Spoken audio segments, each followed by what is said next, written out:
I'm David Wiczer. I'm an assistant professor in the economics department. We are the working group on the global inequalities and power. We've gotten together to discuss kind of this unique moment in history. It's a moment in which there's a tremendous amount of data being created. And not only being created, but it's able to be processed like never before.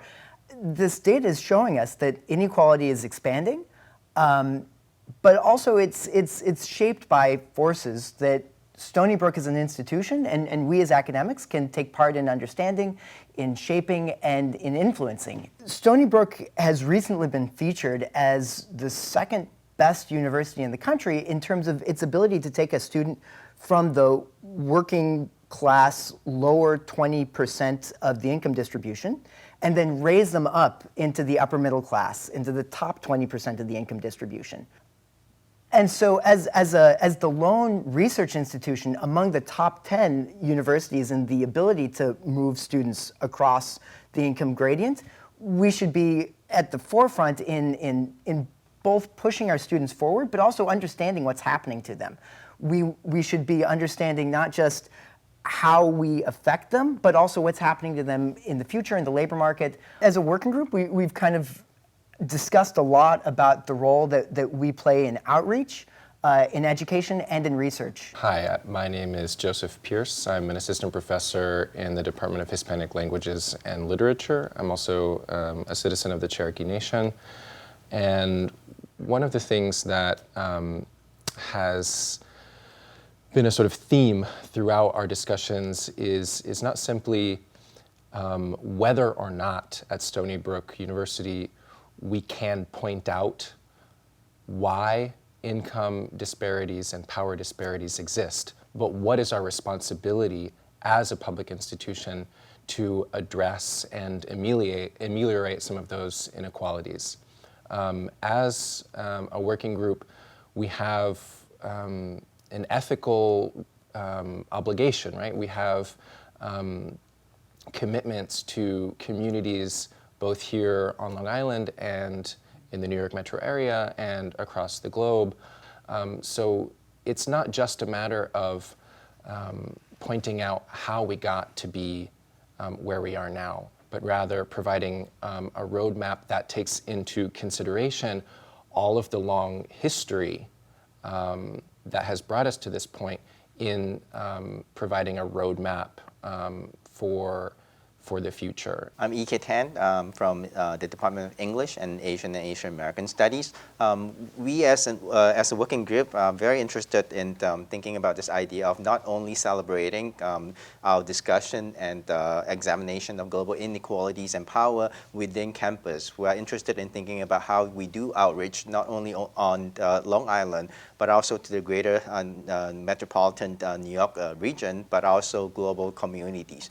So we have been thinking about how the College of Arts and Sciences can facilitate our work in the intimate terms with specifically our study abroad program to encourage students to explore different possibilities from going into study abroad programs that would deal with specific issues that are with the concerns of global inequalities.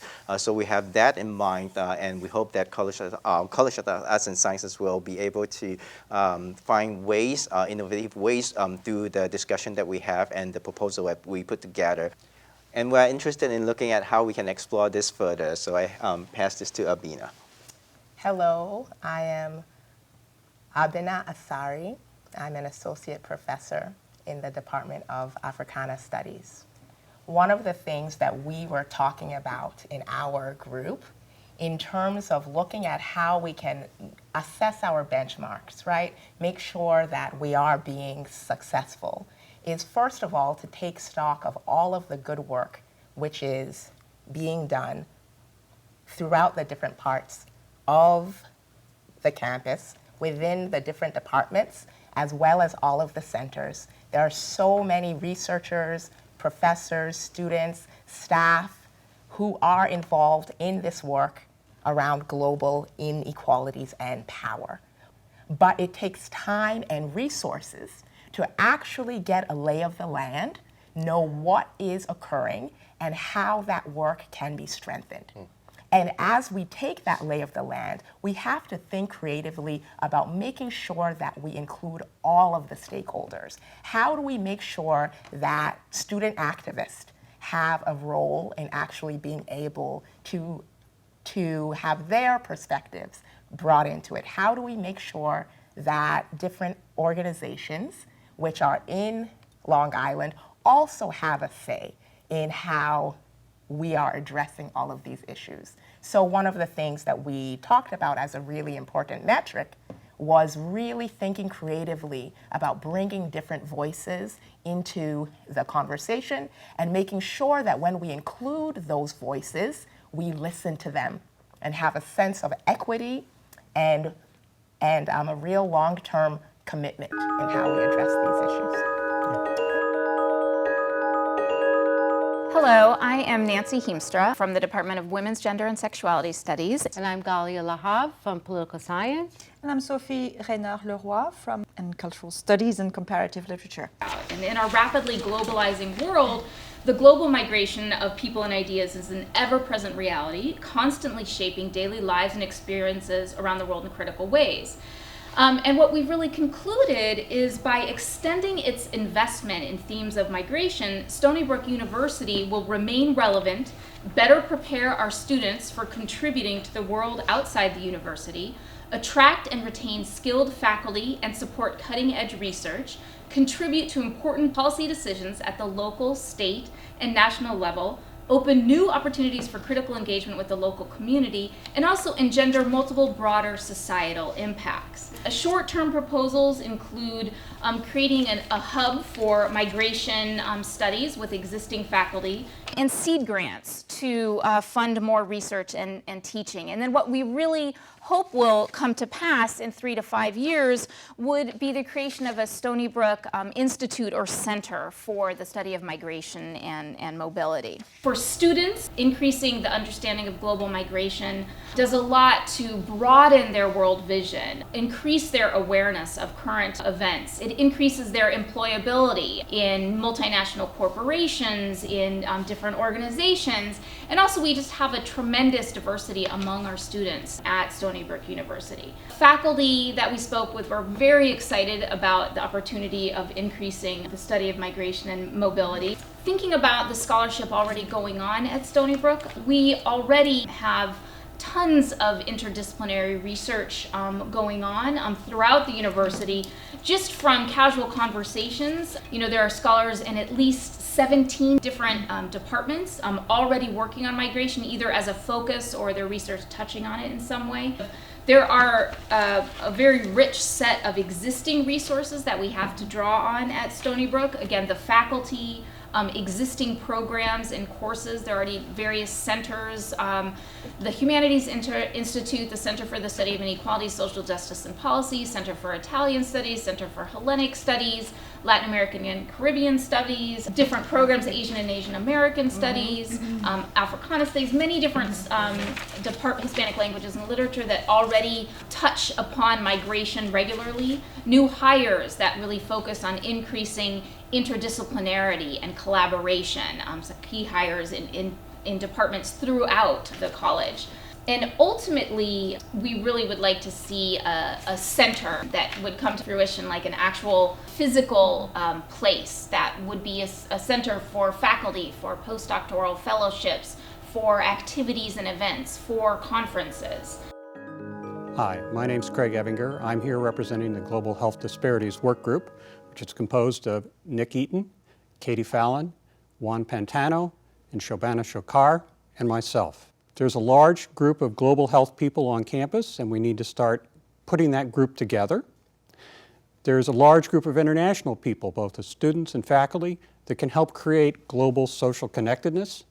And finally, aging and mental health is a major problem in the world, and it's one that Stony Brook is uniquely equipped to address. We have a large population of international students and faculty, and by linking them together, we can really tie things together with those people.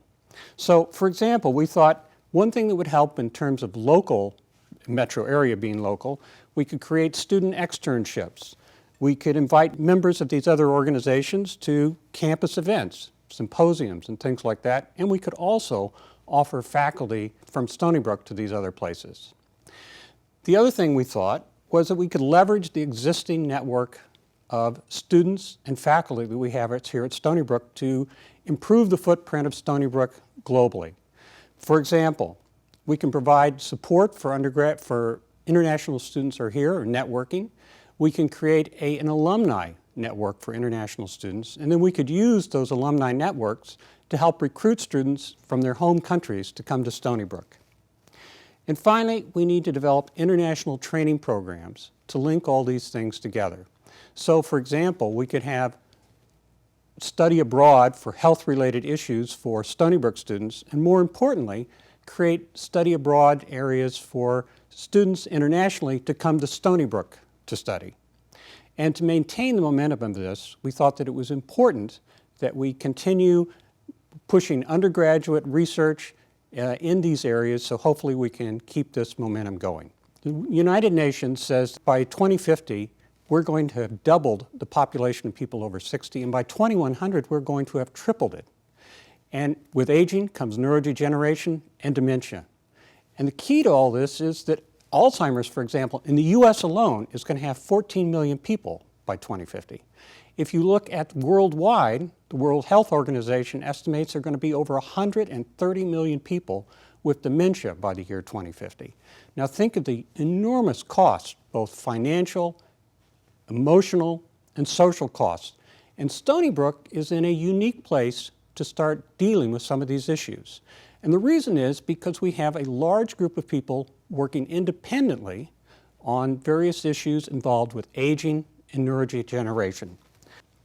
And one way we see doing this is start out by creating smaller faculty work groups, faculty chosen from across disciplines so that those faculty can talk to each other, start to appreciate what possible things there are for collaborative research cutting across disciplines.